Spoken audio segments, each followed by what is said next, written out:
The Symphony of Success. What does success sound like to you? You need to stop listening to others and start listening to yourself. Freedom is a state of mind. You can't have happiness without sorrow. You can't have pleasure without pain. So how does one go about setting goals? Because sometimes you hear about these things like set a date, set a number, make it, conceive it, see it every day. How do you go about making goals that really give you a goal to work towards? I often talk about the Symphony of Success. Mm-hmm. What does success sound like to you? Not what success means to me, not what success means to your parents, to your friends, to the system. What does success sound like to you? What is your symphony of success? When you hear successful, living a successful life, what comes to mind? Mm-hmm. For a musician, it may be really good at playing an instrument. For me, it may be developing a phenomenal business. Mm-hmm. For an athlete, it may be developing a great athletic career. What is your symphony of success? It really depends on the individual. That's why there's no one spectrum of success. There isn't one number to achieve that defines success. That is my definition of success, but that is for me. Why? Because every person beautifully has been created to have their own specificity. So you have your own dreams, you have your own ambitions, you have your own symphony of success. You need to find that. And how do you find it? From deprogramming from the bullshit that everybody else has told you of what it means to be successful. Mm-hmm. You need to stop listening to others and start listening to yourself. But the problem is nobody knows how to listen to themselves.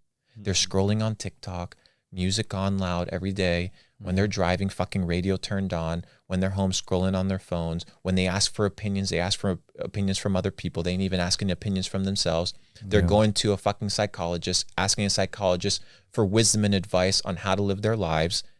And they're paying this motherfucker money. And all you are is a client. So might as well keep this person sick as long as possible, or deranged, or in the loop of coming and sitting on the chair. Why? Because they're paying for the fucking mortgage. When's the last time you sat down and defined your symphony of success? What does success look like to you? To me, it's not having a ton of properties and living in a big fat box and having a ton of supercars. No, to me, it's freedom. And I found that early on. Mm-hmm. Now I just am able to experience a different level of freedom with more toys and more things, and I can bring people along that journey with me to enjoy it. Mm-hmm. That is my symphony of success. And if I was to cater or falter to what other people told me what success was, then I have gone from successful to unsuccessful. Okay. But you say freedom. When you come to America, do you say you actually experience that freedom, right? But then you already achieved your goal. And then you want to maintain it. But that's like a happy person that wants to stay happy, right? He's gonna do everything to keep his happiness. But that actually makes him more sad. Because you cannot always stay happy all the time.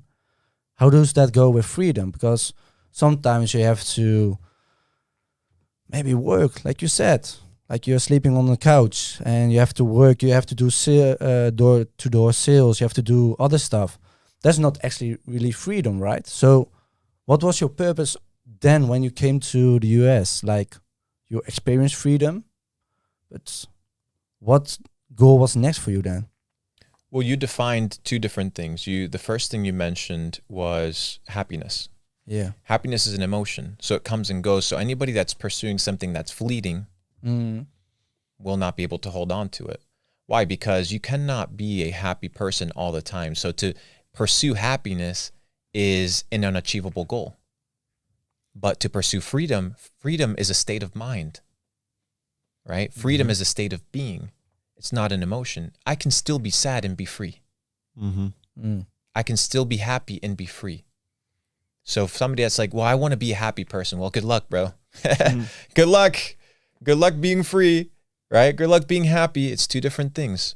This idea of being happy is this concept that people have been sold, right? That life is about happiness. But what if life wasn't about happiness? What if life is about experiencing every aspect and every emotion that life has? Wouldn't you want to experience the full set and range of emotions that life has to offer you? The sadness, the heartbreaks, the joy, right? You can't have happiness without sorrow. You can't have pleasure without pain. And to neglect one thing is to neglect life. So why would you neglect these things? And in order for you to achieve freedom, you need to be able to understand that you need to be unwaveringly decided to enjoy every aspect of the experience of life. And the problem is most of the aspects of experiencing life fully are haltered or deterred or slowed down by the busyness of life, the unproductive things of life, the 9 to 5. Mm-hmm. The only reason you have a 9 to 5, and people are like, well, I have responsibilities.